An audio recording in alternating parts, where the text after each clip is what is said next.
Okay, so the machine is still running. I have not altered anything. I've just zoomed it out. It's exactly the same thing. So let me just go ahead and do this for you. I'm just going to drag one of my panels again over here.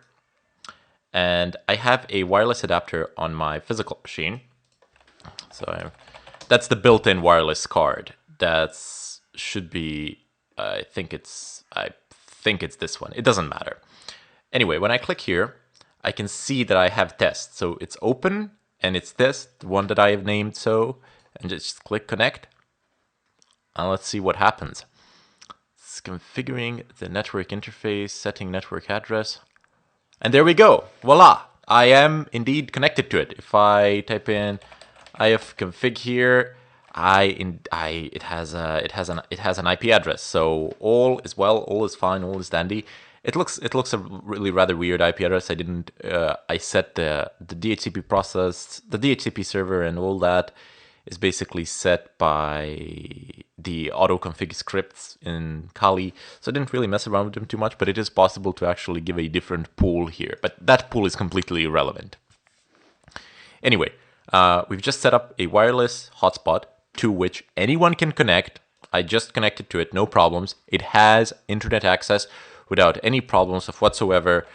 I can browse the web through it, but unfortunately I'm on my physical machine now, which is connected via wired. And if I disconnect the wired, nothing will have any connection of whatsoever. So that is a problem. So if I just plug the wired cable out, nothing's gonna have any connection of whatsoever. Anyway, that would be it. So we've actually managed to configure our hotspot. It's functional, and this virtual machine is actually our wireless router. So anybody that connects to our wireless access point, which is test, the name is arbitrary, you can name it pretty much whatever you want, is actually going to go through this virtual machine, and we will be in the position in the middle, hence the man in the middle attack, basically how this is referred to. We will be between the user and the end destination. So we will be there.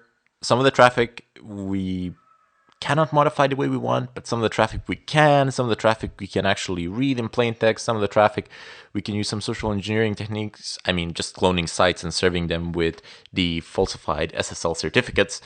But they have to sign them, otherwise they can't actually access the site, etc. So we need to set up the DNS and the site cloning process, etc. So we're all going to do that in the follow-up tutorials. But for now, I am just happy that the wireless hotspot worked. You see, the procedure is very simple. So you could have used aircrack, you could have used a ton load of command line, terminal commands, etc. Do some complex setup with the firewall forwarding back and forth, etc. As I said, I've done all those things. I think I have some of those videos on YouTube as well. And believe me, there was nothing special about it. This connection is even more stable than that one. Anyway, gonna bid you farewell here, and we're gonna move on to the next tutorial.